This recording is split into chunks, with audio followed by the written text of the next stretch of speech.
구독, 좋아요, 알람 설정. 안녕하세요. 희망경제TV입니다. 지난 시간에는 인구 측면에서의 부동산 수요와 공급 그리고 경제 발전이 부동산 가격에 어떤 영향을 미치는지 알아봤는데요. 이번 시간에는 금리와 정부의 부동산 정책이 부동산 가격에 어떤 영향을 미치는지 알아보겠습니다. 먼저 OX 퀴즈 3번 금리가 인상되면 부동산 가격이 하락한다의 정답은 X였는데 지금부터 그 이유에 대해 설명드리겠습니다. 부동산 시장의 폭락을 주장하시는 분들을 보면 2009년부터 금리가 하락해서 부동산 가격이 상승했고 다시 금리가 상승될 것이기에 부동산 시장은 폭락할 것이다라는 이야기를 하는데요. 실제로 2009년부터 2021년까지 금리가 6%에서 2.3%로 하락했고 서울 아파트 가격은 2009년부터 2015년까지는 크게 반응하지 않았지만 2015년부터는 상승하여 지금 가격까지 왔습니다. 그러나 부분적으로 나누어 보면 2009년부터 2015년까지 금리가 크게 하락하면서도 주택가격은 소폭 조정에 그쳤고 2016년 중반부터 2018년 중반까지 금리가 상승했지만 주택가격도 같이 상승한 것을 보았을 때 금리와 부동산 가격의 상관관계를 찾기는 어려웠습니다. 또한 세계의 주요 도시 소득 대비 가격 순위를 봤을 때 세계 10위 안에 있는 중국의 심천, 베이징, 상하이, 광저우의 금리는 5% 이상이었고 인도의 뭄바이는 8.7%, 필리핀의 마닐라가 8.06%, 이란의 테헤란은 무려 20.9%나 되었습니다. 이러한 면에서 본다면 금리가 높다고 해서 주택가격이 하락한다고 보기는 어려울 것 같습니다. 여기서 경제와 부동산, 금리 간의 상관관계를 한번 되짚어 본다면 경제 수준과 경제 성장률이 높을수록 부동산의 가격과 가격 수준이 높았고 경제 성장률이 높을수록 금리가 높았습니다. 그래서 금리가 인상되면 주택가격은 하락한다의 정답은 X였습니다. 다음으로 OX 퀴즈 4번 정부의 부동산 정책이 주택가격을 폭등시켰다.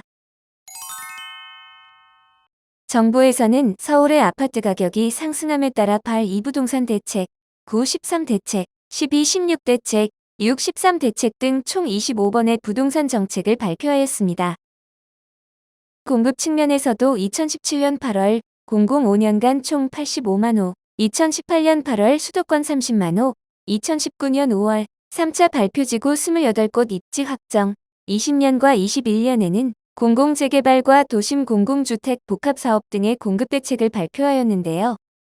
먼저 정부의 규제 정책을 매수 수요와 매도 공급의 측면에서 본다면 취득세 인상과 대출 규제 강화는 매수 수요를 차단시키는 효과가 있었고 양도세, 종합부동산세의 중과 정책으로 인해 세금 부담을 피하기 위해 증여, 상속을 선택하는 주택 소유자들이 증가하였습니다. 보유세 강화와 공시가격 현실화 정책은 세금 부담으로 매도 공급을 증가시키는 효과, 그리고 양도소득세 강화와 장기 보유 특별 공제의 실거주 요건 강화는 매도 공급을 감소시키는 결과를 가져왔습니다. 또한 재개발, 재건축 조합원지 위양 도제안과 일반 분양의 전매 제한 등은 장기 보유 부담에 따른 매수 수요 감소 효과도 있지만 향후 매도 공급을 감소시키는 결과를 초래하게 됩니다. 그래서 이러한 규제 정책들은 부동산 가격을 통제하기보다는 매수 수요와 매도 공급을 둘 다 차단함으로써 거래 단절이 될 뿐이었는데요. 또 수요자의 매수 심리 측면에서 보면 부동산 정책 발표가 있을 때마다 이후 매수 심리가 상승할 수밖에 없습니다. 매수 심리가 올라감에 따라 당연히 수요도 증가할 것이고 이에 따른 부동산 가격 상승 또한 당연한 현상이었습니다. 정부의 부동산 정책은 매도 공급과 매수 수요를 차단시키는 효과가 있지만 정작 수요자들의 집값 상승에 대한 불안감 때문에 오히려 수요가 증가되니 매우 아이러니한 상황이라고 할 수 있겠네요. 이로 인해 부동산 정책은 가격을 떨어뜨리는 정책보다는 거래 단절 정책이라는 평가를 받았습니다. 공급 측면에서 본다면 2012년 610곳이던 재개발 구역을 2018년까지 384곳이나 해제하여 공급이 부족한 상황에서 3기 신도시 발표는 서울이 아닌 경기도권 아파트 공급으로 서울 시민들의 기대에 미치지 못하였습니다. 많은 분들이 여러 가지 이유로 서울에 살고 싶어 하실 텐데 막상 부동산 공급은 경기도권이라니 서울 시민들의 실망은 클 수밖에 없었죠. 또한 2020년과 2021년에 발표한 공공재개발과 도심 공공주택 복합사업 등의 공급 대책도 토지 등 소유자의 권리를 지나치게 침해한다는 부정적인 인식이 있는데요. 지금까지 부동산 정책에 따른 시장의 흐름을 본다면 2017년에는 분양 가상한제, 재건축 초과 이익 환수제 등 재개발 재건축의 공급 지연 우려와 서울이 아닌 경기도권 공공주택 공급 발표로 서울의 신축 아파트 공급은 어렵다는 인식이 확산되면서 서울의 신축 아파트 가격이 급등하였고 재개발 재건축 비용까지 상승하였습니다. 2018년에는 다주택자에 대한 주택담보대출과 양도소득세 강화 등 다주택 규제 정책을 발표하면서 똘똘한 한 채의 붐이 조성되었고 2019년에는 서울 전 지역으로 조정지역이 확대되면서 경기도와 지방 중심 도시 위주로 주택가격 상승이 확산되었습니다. 대표적인 정부의 땜질식 정책인 예로 2020년 임대차 3법 발표가 있는데요. 전세 가격이 상승하고 빌라와 연립주택 가격의 상승까지 이어졌습니다.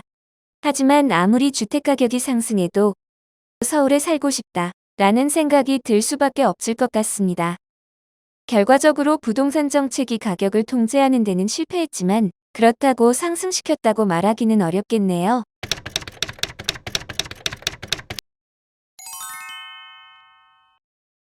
지금까지 부동산 가격에 영향을 미치는 요인 중 인구 측면에서의 수요와 공급 경제 발전, 금리, 부동산 정책에 대해 알아보셨는데요.